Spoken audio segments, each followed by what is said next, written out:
very, very sad and infuriating story here. Dremone was arrested for allegedly beating a pizza store employee because he did not like, he said that they got his order wrong. So he beat him with a pistol whipped him. And then he fled the scene, and the sheriff's office was looking for him. They had a description of his vehicle, and they spotted a deputy spotted the vehicle. All right, let's watch what happens, and you can tell us the rest. All right. They are dumbfounded as to why a man charged with capital murder in connection with the death of a Harris County deputy was allowed to post bond. Dremone Francis was one of two people charged in the murder of Deputy Fernando Esqueda last year. Oh, I'm sorry. So they chase him down, he kills the deputy, and then he gets released? Is that what we're looking at here? He ambushed the deputy. The vehicle was unoccupied, and the deputy was examining the vehicle, and he snuck up on him and allegedly and ambushed and murdered the deputy. And he was arrested, and his accomplice was arrested, and then Judge Hilary Unger decided that she was going to release him on bail. Let's watch. Unbelievable. Let's watch this thing. Okay. Maria Aguilera is getting heated reaction tonight to Francis being back out on the streets. Maria. Yeah, tonight, one of the two suspects accused in the death of a Harris County deputy Now, I just want to say something real quick. This is not California. This is frigging Texas. So all the people whining about California, pound friggin' sand. I was down there with the cops in Texas a few months ago. They have the same issues that all the other states have. It's not a California thing, first of all. Exactly. Year is back on the streets of Houston after being released on bond. Now the decision has sparked strong reaction from law enforcement officials and crime victim advocates who argue the judge made the wrong call.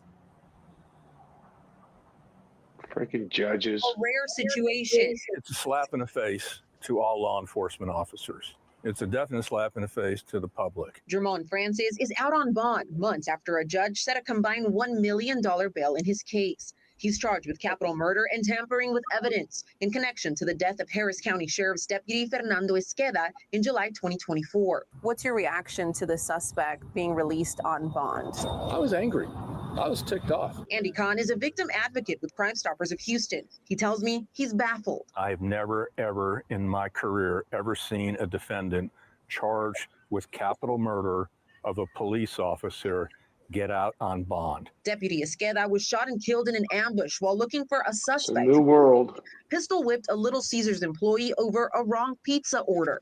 That suspect is Francis' co-defendant, Ronald Palmer, who remains in jail on no bond. Both Palmer and Francis are charged with capital murder for the death of Deputy Esqueda. Sheriff Ed Gonzalez shared his thoughts on a Facebook post saying, "This is an absolutely terrible message, and the family of Deputy Esqueda should 100% be upset." Adding a letter he recently sent in support of legislation, saying the decision of whether a person belongs in jail should be based on public safety, not the amount of money a person can pay, and that people charged with killing police officers belong in that category.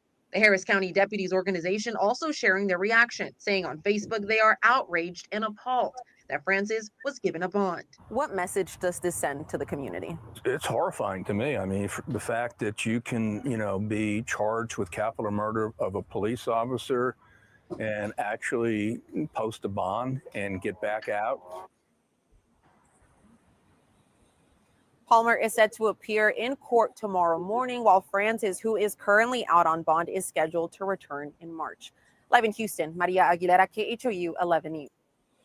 One of the things I caught on there was how the police officers are outraged that somebody could get out of jail based on the fact that they have a lot of money.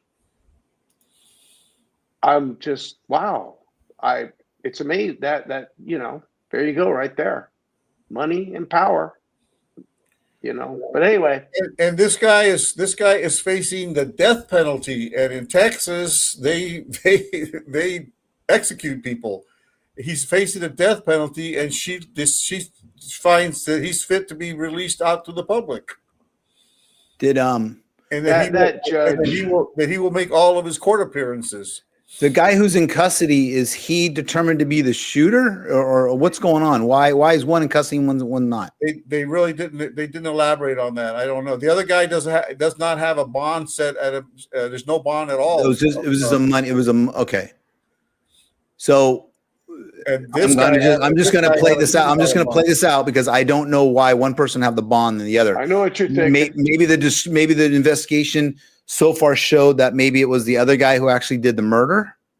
You see what I'm saying? I'm just trying to figure out why. Yeah, but they would have worked that out after the trial. They don't go around letting people out that are being charged with capital murder, and it doesn't matter. He was involved in that. He should be in jail.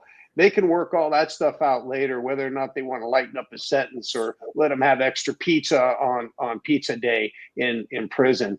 But to let the guy out, they're absolutely what they said. They're sending out the wrong message. And just because the guy can come up with the money to pay his bond because he has money, he gets away. He can go ahead and commit the crime and walk away from it. And we're seeing way too much of that. And we're seeing way too much of these judges who make these bad decisions. As far as I'm concerned, I think if a judge makes a decision like that and that guy goes out and victimizes somebody else, then she should be held accountable. And that's no small amount of money either. It's $1 million bond. Where the hell is this guy coming up with $1 million? Right. No. Right. Because here's the thing: if you as a police officer don't decided, you know what, I know you committed a crime, man, that was a bad deal. I'm going to write up the report. We'll deal with it later. And he goes out and commits a crime. As a police officer, you're gonna be held to answer. You can't do that. Why the hell does a judge get to turn around and just let somebody out of jail that has committed even been involved in such a crime? Why does this judge get a pass on that? You know what? And I mean, we keep seeing this. We keep seeing this over and over and over. And like you said, Mark, this isn't just a California thing. It's not just a Texas thing. This is happening all over the country. Yeah, it's happening. Right. And maybe these judges need to be thrown out. And if they're elected, then they definitely shouldn't be reelected. But right. Well, the people need to keep this in the forefront when the elections come around. All right, let's wrap this up here. What I will say is